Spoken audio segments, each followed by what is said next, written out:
Ассаламағалейкум. Армысың қазақ елі, сіздермен бірге Сұлтанбек және қазақша YouTube арнасы. Бүгінгі бейнеде мен сіздерге Алтын Орда туралы көптеген қызықты әрі сіз білмеген ақпараттарды айтуға тырысатын боламын. Сол үшін арнаға тіркеліп, бейнеге лайк басып, барынша өз қолдауларыңызды білдіре отырыңыздар. Егер де сіздерде қандай да бір мазалап жүрген сұрақтарыңыз болса, немесе осы менің видеоларымда қандай да бір ақау тағы да басқа бір қате заттарды көрсеңіздер, онда пікір алаңға өз пікірлеріңізді жазып кетсеңіздер болады. Барынша барлығын оқып жауап беруге тырысатын боламын.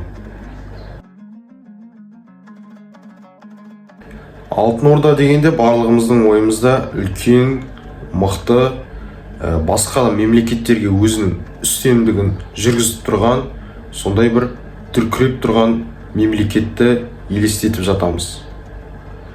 Бірақ та біз дәл осы мемлекетті бар жоғын нақты дәлел ретінде келтіре алатын жәдігерлер туралы көп мәліметтерді білмей жатамыз. Мысалға, басқа бір ұлттың біздің тарихымызға қызығушылығы бар адамның бізге мынандай бір сұрақ қою мүмкін. Сендер Алтын Орданың болғанын қалай дәлелдей аласыңдар деген сияқты бір қатты, тіпті былайша айтқанда адамды ойландырып жіберетіндей сұрақ қою мүмкін. Бұл сұраққа біз қалай жауап береміз? Әрине дәлелдермен сол кезден қалған жәдігерлерді көрсету арқылы жауап бере аламыз. Сол үшін бүгінгі бейненің тақырыбы да соған байланысты болып табылады. Мен сіздерге қазір Алтын Орда кезеңінен қалған әртүрлі жәдігерлерді көрсетіп, барынша сол жәдігерлер туралы кереметтей ақпараттарды бөлісетін боламын. Ең бірінші мен сіздерге Алтын Орданың туы мен елтаңбасын көрсететін боламын.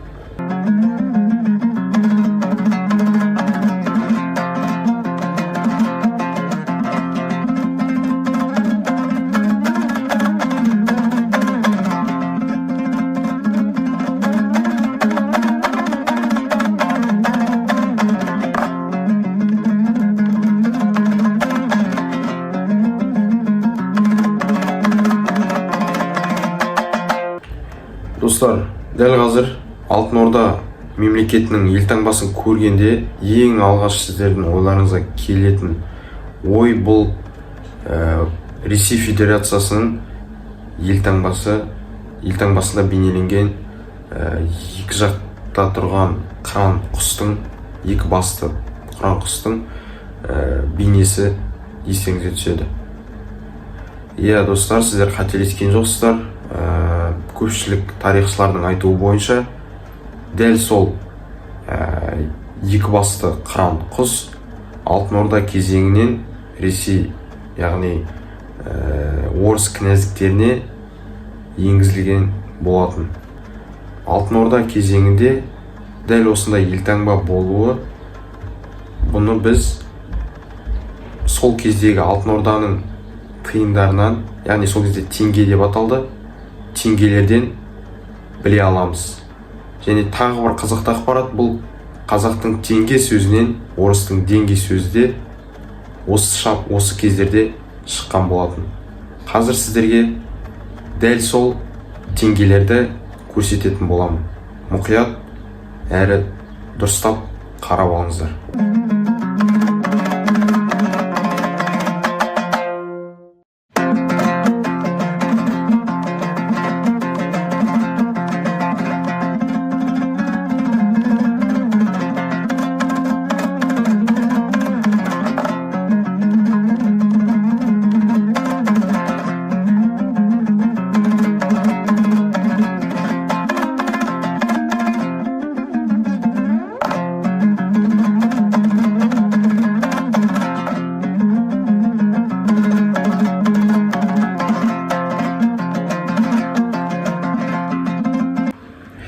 Ал достар, келесі жәдігер бұл Алтын Орда ханы Жәнібек ханның дулғасы болып табылады.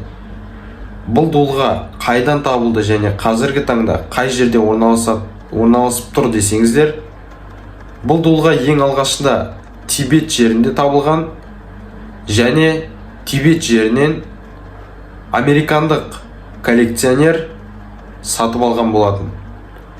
Бұл коллекционер көп уақыттар бойы өзінің үйінде осы дулғаны сақтап келген.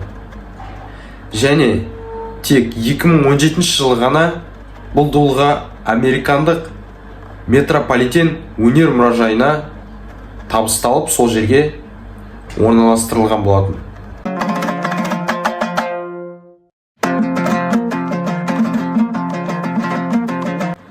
Дулғаның астыңғы жағында араб жазулары мен жеңімпаз Сұлтан Махмұд Жәнібек хан деп жазылып тұр.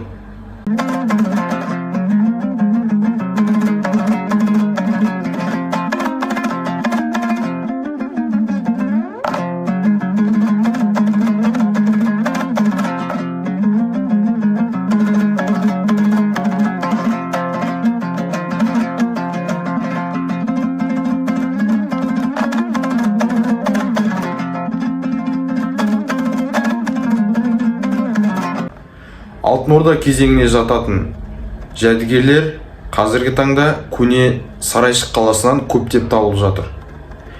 Көне Сарайшық қаласы мен туып өскен Атырау облысында орналасқан. Сол себепті мен сол жерге барып өз көзіммен көрген болатынмын. Әсерін енді сіздерге айтып жеткізе алмаймын. Былайша айтқанда ерекше әсер алдым.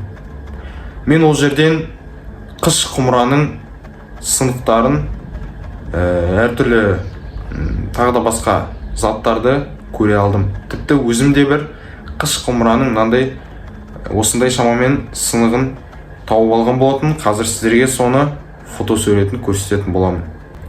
Және де сіздерге археологтардың көмегімен табылған көне Сарайшық қаласындағы жәдігерлерді барынша көбірек көрсететін боламын. Сол үшін соңына дейін қараңыздар. Егер сіздер Атырауда тұрсаңыздар, немесе Атырауға қыдырып келсеңіздер, осы көне Сарайшық қаласын көріп кетулеріңізге кеңес беремін. Және ең басты ұмытып кетпейтін жайт, бұл Сарайшық ауылына барған кезде сіздер сол жердегі мұражайды да көріп кетулеріңіз керек.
Ал достар, осымен бейнемізді аяқталды. Алтын Орда туралы көбірек мағлұмат бере алдым деген ойдамын.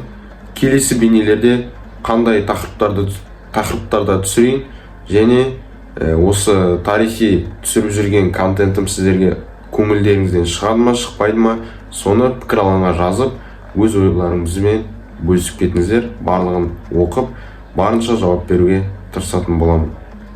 Сіздермен болған Сұлтанбек және Қазақша YouTube арнасы.